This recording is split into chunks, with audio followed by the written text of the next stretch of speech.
제목으로 오늘 본문을 함께 살펴보기를 원합니다. 예수님께서 화내고 계십니다. 예수님도 화내면 되나요? 분노 무엇입니까? 불화자를 써서 몹시 못마땅하거나 언짢아서 내는 성. 분노는 분개해서 몹시 성을 냄, 또 그렇게 내는 성. 그걸 분노, 화라고 말합니다. 무언가 나의 기대와 목표에 만족스럽지 못할 때 나타나는 우리의 감정의 반응입니다. 분노 자체가 나쁜 것은 아닙니다. 하지만 무엇 때문에 분노하느냐 하는 것은 중요합니다. 성경도 우리에게 가장 근본은 화내지 말라라고 권면합니다. 잠언 12장 16절 말씀입니다. 는 당장 분노를 나타내거니와 슬기로운 자는 수욕을 참느니라. 잠언 29장 11절도요. 어리석은 자는 자기의 노를 다 드러내어도 지혜로운 자는 그것을 억제하느니라. 쉽게 분노하고 자기의 분노를 절제하지 못하고 다 드러내는 자를 어리석은 자로 비유합니다. 성경은 분노에 대해서 그렇게 기뻐하지는 않는 것 같습니다. 그럼에도 불구하고 지금 예수님은 화내고 계십니다. 본문을 함께 살펴보겠습니다. 첫 번째입니다. 예수님은 언제 왜 화내셨습니까? 첫 번째 우리 같이 한번 예수님이 언제 왜 화내셨는지 우리 첫 번째 방갈로 1번 같이 한번 읽어보도록 하겠습니다. 성전이 성전의 역할을 이룰 때입니다. 하나님의 분노는 성경에서 예배의 대상이 바꾸어졌을 때, 우상 숭배했을 때 구약에서 하나님은 분노하셨습니다. 노아의 시절 하나님의 사람들이 세상의 딸들을 사랑했습니다. 사랑의 대사가 바뀌니 그들의 삶이 다 엉망진창이 되었습니다. 그들은 하나님을 예배하지 않고 자신의 욕구와 세상의 쾌락을 예배하게 되었습니다. 하나님은 그러한 그들에게 분노하셨고 하나님의 분노는 홍수가 되어 온 땅을 심판하셨습니다. 인간으로 오신 예수님도 분노하셨습니다. 그런데 하나님과 동일합니다. 예수님도 목적이 바뀌었을 때, 예배의 대상이 바뀌었을 때 분노하셨습니다. 성경에서 예수님께서 분노하시는 몇몇 장면이 나옵니다. 그런데 예수님이 분노하시는 몇몇 장면 중에, 장소 중에 겹치는 곳이 있습니다. 바로 두 곳 성전입니다. 오늘 본문처럼 예수님은 성전에서 2번 화내셨습니다. 첫 번째 화내시는 장면은 요한복음입니다. 예수님의 공생애가 시작될 때 첫 번째 6월절에 요한복음 2장 13절에서 17절 말씀 저와 한번 교독해 보실까요? 유대인의 6월절이 가까운지라 예수께서 예루살렘으로 올라가셨더니 성전 안에서 소와 양과 비둘기 파는 사람들과 돈 바꾸는 사람들이 앉아있는 것을 보시고 노끈으로 채찍을 만드사 양이나 소를 다 성전에서 내쫓으시고 돈 바꾸는 사람들의 돈을 쏟으시고 상을 엎으시고 비둘기 파는 사람들에게 이르시되 이것을 여기서 가져가라. 내 아버지의 집으로 장사하는 집을 만들지 말라 하시니. 같이 봅시다. 제자들이 성경 말씀에 주의 전을 사모하는 열심히 나를 삼키리라 한 것을 기억하더라. 아멘. 이전에는 요한복음과 지금의 마가복음이 같은 사건으로 요한복음이 추후에 3복음서를 종합적으로 기록되었으니까 요한복음은 총체적으로 이것을 다 망라해서 하나의 사건이라 보았습니다. 그러나 최근에는 아니요. 요한복음의 사건은 예수님의 공생의 시작에, 지금 마가복음 오늘 본문은 예수님 공생의 말미에 예수님은 2번 성전에서 화를 내신 것입니다. 예수님이 요한복음에서 첫 번째 화내실 때 요한복음 2장 15절에 여러분 읽으셨던 말씀을 보시면 노끈으로 채찍을 만드사 소나 양을 성전에서 쫓아내고 돈 바꾸는 사람들의 손을 쏟아내시고 상을 엎으시고 이것 다 치워라, 이것 다 가져가라, 노끈으로 채찍을 만들어 휘두르시며 예수님이 내 아버지 집을 장사하는 집으로 만들지 말라라고 외치는 장면이 첫 번째 화내시는 장면입니다. 바로 성전을 시장처럼 만들지 말라는 것입니다. 성전은 성전이어야 합니다. 우리는 예배하는 자는 예배하는 자여야 합니다. 예배하는 자가 돈을 추구하고 예배하는 자가 돈이 목적이 되고 교회가 시장이 되고 돈이 목적이 되고 이윤이 목적이 되면 틀린 것처럼 하나님의 성전인 우리가 예배가 목적이 아니고 하나님을 경외하고 하나님을 찬양하고 하나님을 추구함이 목적이 아니라 세상의 성공과 세상의 돈과 세상의 부가 목적이 될 때 예수님은 오늘처럼 분노하시는 장면을 나타내신다는 것입니다. 이런 예수님의 첫 번째 분노를 보고 유대인들이 항의합니다. 네가 어떻게 이런 일을 하느냐? 무슨 표적을 우리에게 보이겠느냐? 네가 이런 일을 할 수 있는 권위가 어디 있느냐? 표적으로 증명해 보아라. 너무 놀란 유대인들은 예수님이 이렇게 할 수 있는 권세를 어디서부터 부여받았는지 이야기합니다. 예수님의 대답은 당신의 권위는 십자가였습니다. 이 성전을 무너뜨리라. 내가 3일 만에 지으리라. 예수님은 십자가를 지실 만큼 사랑하셨고 충성하셨고 순종하셨습니다. 그래서 예수님은 그 충성과 사랑과 열심으로 하나님의 성전을 정결하게 하기를 원하셨습니다. 두 번째, 십자가를 일주일도 채 남기지 않고 예수님의 분노는 다시 한번 성전이었습니다.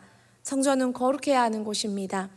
하나님께서 거하시는 곳이고 거룩한 곳을 범할 때 하나님은 분노하시는데 그들은 그들의 죄를, 그들이 얼마나 거룩한 곳을 거룩하게 여기지 못했는지를 인식하지 못했습니다.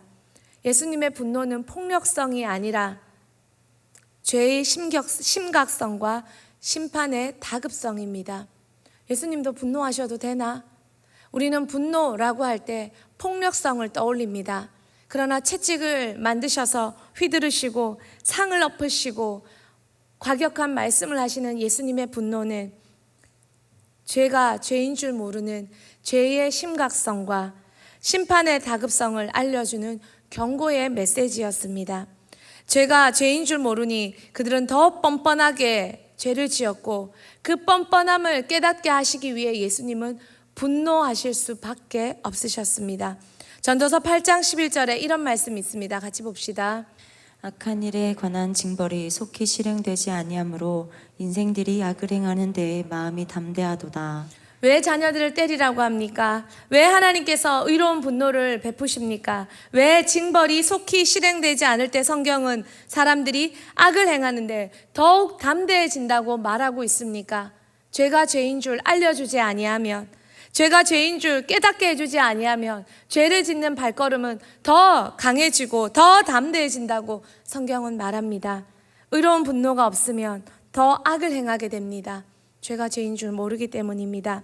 예수님의 의분은 저들을 죄에서 돌이키기 위해, 죄를 제대로 죄로 깨닫게 하시기 위해 예수님의 분노는 사용되었다는 것입니다. 예수님은 분명 공생의 시작, 풀로 채운 3년은 아니지만 금 3년쯤 전에 성전이 거룩하지 못함을 분노하셨지만 여전히 시간이 지나고 나서 그들은 여전히 성전을 거룩하게 여기지 못했고 예수님은 여기서 다시 한번 또 분노하셨다는 것입니다. 거룩해야 할 것은 거룩해야 합니다. 예수님의 분노는 거룩한 것을 제자리에 돌려두기를 원하심이었습니다. 예수님의 성전의 첫 번째 분노는 채찍을 들고 서 계셨습니다. 그리고 예수님은 그들에게 권면하셨습니다. 오늘 두 번째 분노는 채찍은 없지만 예수님의 말씀이 더 과격해지셨습니다. 마가복음 11장 17절 말씀 같이 한번 보겠습니다. 이에 가르쳐 이르시되 기록된 바 내 집은 만민이 기도하는 집이라 칭함을 받으리라고 하지 아니하였느냐. 너희는 강도의 소굴을 만들었도다 하시매. 성전은 하나님의 계신 곳입니다. 그런데 성전을 강도의 소굴로 비교하고 있습니다. 강도의 소굴은 누가 있는 곳입니까? 강도가 있는 곳입니다. 하나님이 강도가 되는 장면입니다. 성전을 성전으로 지키지 못할 때, 세상은 교회가 교회답지 못할 때 교회를 강도의 소굴로 볼 수밖에 없습니다. 강도의 소굴로 보이게 하는 이가 우리라는 것입니다. 그러니 목적이 바뀔 때 예수님은 지독하게 화를 내십니다. 계속 사인을 주십니다.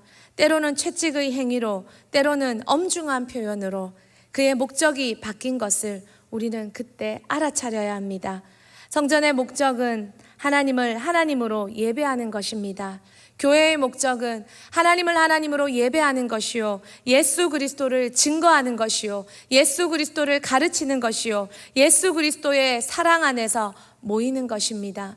내가 좋게 모이고, 내가 좋아 모이고, 내가 친한 사람끼리 모이고, 내가 원하는 것을 모여서 팔고 사고 입고 하는 것이 교회가 아니라는 것입니다. 교회가 로타리 클럽이 되면 하나님의 분노가 우리를 향할 수 있다는 것입니다. 불편해도, 같이 있기 힘들어도, 처음 만난 사람 어려워도 그들을 향해 교회이기에 예수님의 사랑을 가지고 하나님의 복음의 목적을 가지고 그들 곁에 앉아 이야기 나누고 함께하고 그들을 복음으로 이끌기 위해 애쓰고 노력하는 곳이 교회가 되어야 합니다. 교회는 재미를 추구하는 곳이 아닙니다. 복음을 위해 재미를 사용할 수는 있지만 교회의 목적은 재미일 수 없습니다. 다음 세대를 가르치기 위해 재미를 사용해야 되지만 재미가 목적이 될 때 분노해야 합니다. 정말 이 교묘한 한 끗 차이의 목적의 도치를 우리는 지켜낼 수 있어야 합니다. 교회가 교회이십니까? 여러분의 인생과 여러분의 성전은 어떠합니까? 두 번째입니다. 예수님 언제 화내셨습니까? 같이 읽도록 합시다. 리더가 방향을 잃을 때입니다. 예수님의 분노의 대상은 엄밀히 말하면 성전에 있는 백성이 아니라 성전을 그렇게 되도록 내버려 두고 방치하고 운영한 대제사장들과 리더들이었습니다. 당시 대제사장은 안나스 일가입니다. 안나스는 총독의 파면을 당했습니다. 대제사장에서 말입니다. 그러나 자신의 사위 가야바를 대제사장으로 사고 5명의 아들을 대제사장으로 올렸습니다. 돈 주고 매점매석했습니다. 대제사장의 직위를 샀습니다. 돈 주고 샀으니 그는 돈을 많이 벌어야 하는 이유가 있었습니다. 하나님의 성전, 대제사장직은 이미 그 역할을 상실했습니다. 레위 지파 거룩한 자손들이 하나님의 제사장직을 이어가는 것이 아니라 돈으로 권력을 사고 파는 자들이 그 자리를 차지했습니다. 감람산에는 4곳의 시장이 있습니다. 사람들은 성전의 재물을 이 시장에서 사서 성전으로 와서 예배를 제사를 드렸습니다. 그러나 돈 벌어야 하는 안나스 가문은 4개의 시장을 폐쇄했습니다. 그리고 성전에 와서 짐승을 사라고 독점했습니다. 그들의 독점은 시장에서 파는 재물의 4배 그 이상의 폭리를 취할 수 있었습니다. 그리고 그들은 그 폭리로 돈을 벌고 하나님의 성전을 시장으로 바꾸는 역할을 했습니다. 리더가 하나님의 거룩한 제사가 제사되게 하고 예배가 예배되게 해야 하는 리더가 주신 영향력을 바꾸어 자신의 부와 자신의 권력에 사용하는 나쁜 방향으로 나갔습니다. 가정도, 목장도, 셀도, 부서의 분반도, 우리의 직장도, 하나님이 내게 주신 업무도. 여러분, 왜 직장 들어가셨습니까? 하나님이 왜 당신을 그 직장에 들어가게 하셨을까요? 왜 그 업무를 맡게 하셨을까요? 돈 벌라고? 이 땅에서 호의호식하려고? 편안하게 살려고? 그 직장 힘들어도 버티고 견뎌서 월급 받은 돈으로 호캉스 즐기며 그렇게 사는 인생 되라고 그 직장을 주셨을까요? 하나님이 그 직장을 통해 당신의 세상에서의 그 역할을 통해 원하심이 무엇입니까? 하나님 나라가 맞습니까? 하나님의 영광이 맞습니까? 우리는 세상의 빛과 소금입니다. 세상이 우리를 향해 바라봅니다. 우리는 복음의 리더입니다. 우리가 그 역할을 맡은 우리로서 그 역할을 잘 감당하고 있습니까? 요한복음 2장 17절에 예수님의 분노의 근원, 이렇게 분노하실 수밖에 없는 이유를 이렇게 말씀하십니다. 같이 보겠습니다. 제자들이 성경 말씀에 주의 전을 사모하는 열심이 나를 삼키리라 한 것을 기억하더라. 아멘.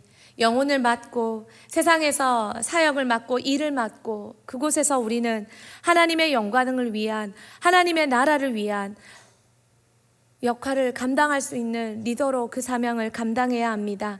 가정의 리더이든 부모로서의 리더이든 영혼을 맡은 셀 리더이든 아이들을 맡은 교육부서의 리더이든 세상에서 직장에서 역할이 아니라 하나님께서 그 영역을 맡긴 하나님의 리더이든 우리는 이 사명을 잃어버리면 안 됩니다. 리더는 하나님의 영광을 위해 정직해야 되고, 리더는 하나님의 영광을 위해 성실해야 되며, 리더는 하나님의 영광이 그곳에 나타나도록 최선을 다해야 합니다. 여러분의 직장, 여러분의 가정, 여러분의 사역지, 하나님 주신 그 역할과 소명이 살아 있습니까? 세 번째입니다. 우리 같이 읽도록 하겠습니다. 겉과 속이 다를 때입니다. 예수님의 분노 세 번째는 겉과 속이 다를 때 예수님은 분노하십니다. 예수님은 상당히 엄격한 분이십니다. 특별히 진리에 대해서는 그렇습니다. 마태복음 5장 29절에서 30절 말씀에 예수님이 네 오른 눈이 너를 실족하게 하거든 빼버리고 내 백체 중에 하나가 없어지고 온 몸이 지옥에 던져지지 않는 것이 유익하며, 또 만일 오른손이 너를 실족하게 하거든 찍어버리고 백체 중 하나가 없어지고 온 몸이 지옥에 던져지지 않는 것이 유익하다. 죄를 지어서 온몸의 한 부위 때문에 죄를 지어 지옥 가는 것보다 온몸의 한 부위, 죄 지은 그 부위를 찍어버리라고, 잘라버리라고 말합니다. 너무 극단입니다. 그러나 진리에 관한 한 예수님은 엄격하시담을 우리는 생각해 봐야 합니다. 예수님의 일상은 온유하고 겸손하고 희생적이고 용서하시는 그 사랑 그 자체였습니다. 그러나 진리의 수호 앞에서는 엄격했습니다. 진리는 앙과 바퀴 같아야 하고 성도는 앙과 바퀴 같은 삶을 살아야 합니다.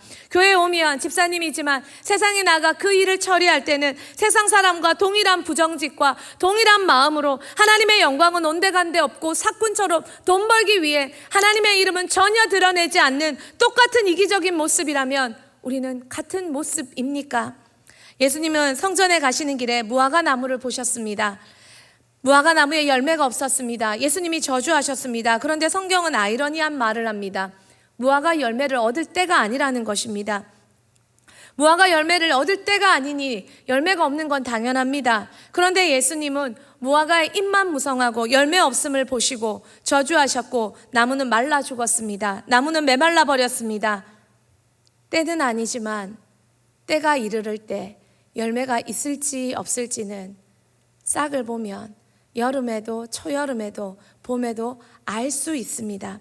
때가 아니었지만 무화과는 때가 와도 열매 맺지 못할, 이미 열매가 없는 그 조짐조차 보이지 않는 모습이었습니다. 겉보기에는 잎이 무성하여 정말 많은 걸 풍성히 가진 것 같아 보였으나 잎을 들춰보니 열매 맺을 열매가 이미 아무것도 없었다는 것입니다. 예수님 왜 분노하셨습니까? 열매가 있어야 할 곳에 열매가 없고, 예배 드려야 할 곳에 예배가 없고, 하나님의 성전이 강도의 소굴로 바뀌고 겉과 속이 다를 때 예수님 분노하셨습니다. 마태복음 23장 27절에 같이 보겠습니다.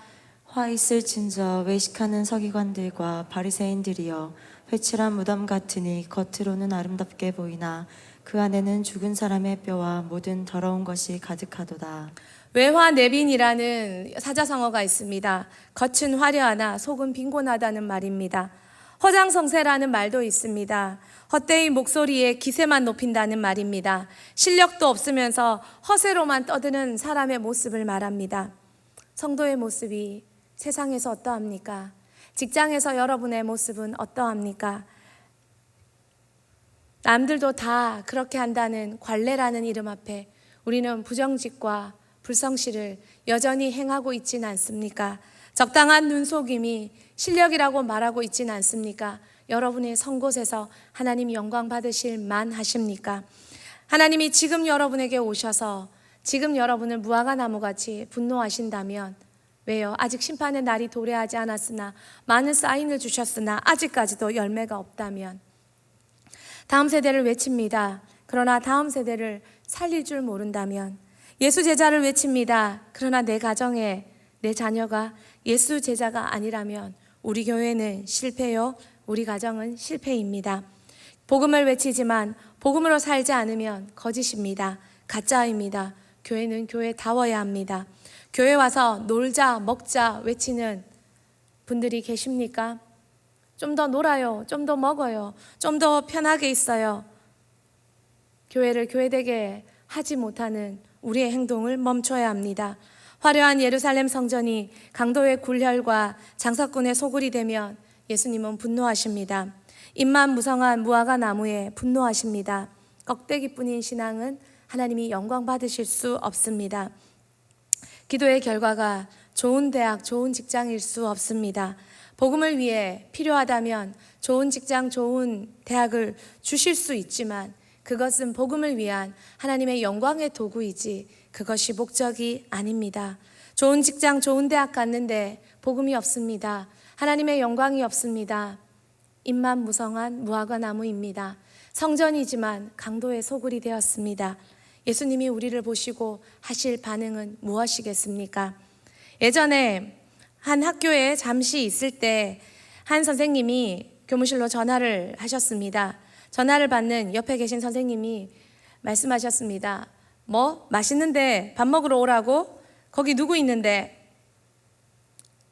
갑자기 기대하시던 선생님의 목소리가 약간의 짜증으로 바뀌셨습니다. 안 간다.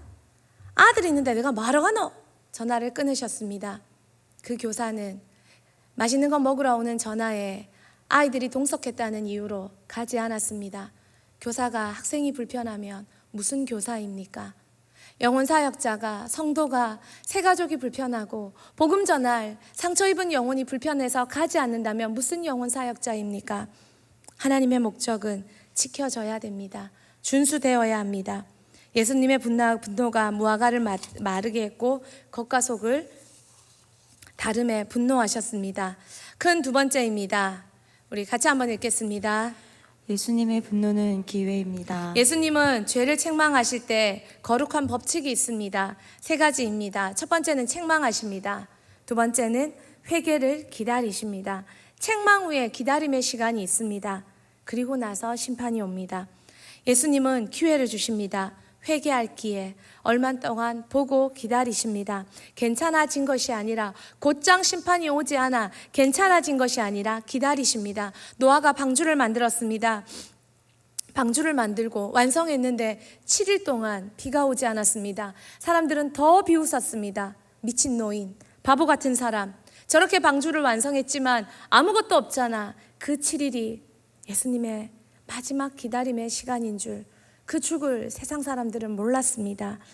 하나님의 사인이 있습니까? 분노가 있습니까? 돌이켜라고 말합니까? 이 말씀을 통해 여러분에게 하시는 메시지가 있습니까? 예수님 기다리실 때 돌이켜야 합니다. 예수님의 분노는 사인입니다. 기회입니다. 돌이킴의 기회입니다.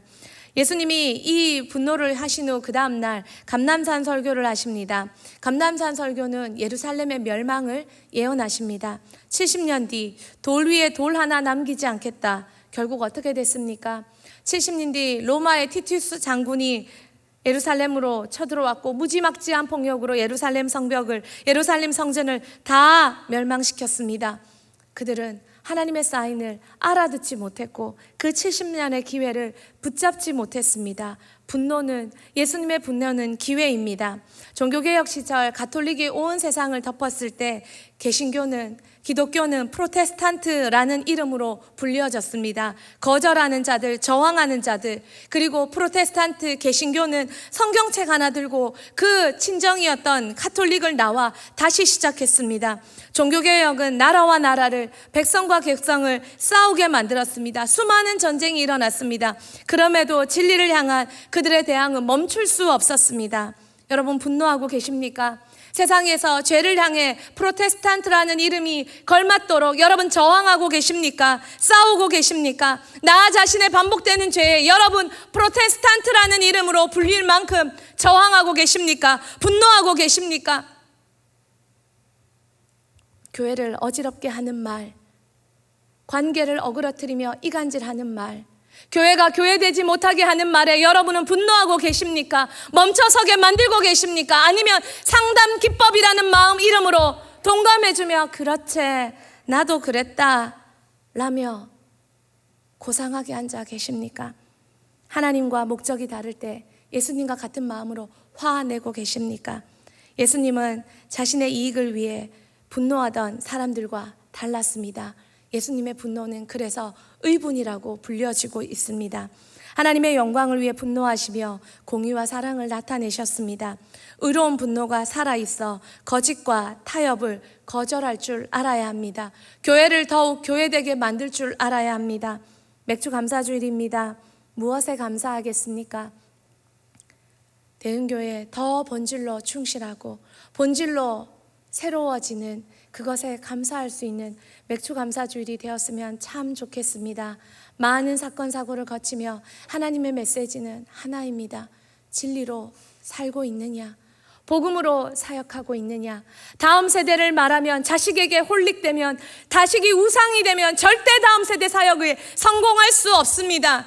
예수가 목적이 되고 예수가 진리의 근본이 될 때 다음 세대도 있고 교회도 있고 하나님의 영광도 있습니다. 자녀를 위해 다음 세대 사역하지 않습니다. 자녀의 성공을 위해, 좋은 직장을 위해, 좋은 대학을 위해 다음 세대 사역하지 않습니다. 교회는 교회다워야 합니다. 교회는 학교가 아닙니다. 교회는 병원이 아닙니다. 학교와 병원적 요소를 가질 뿐입니다. 하나님 앞에 맥주 감사주의를 준비하며 하나님, 우리 가정이, 내 영혼이 본질이 살아있고 진리가 살아있게 하심에 감사합니다. 이 감사를 올려드릴 수 있는 저와 여러분 되길 소망합니다.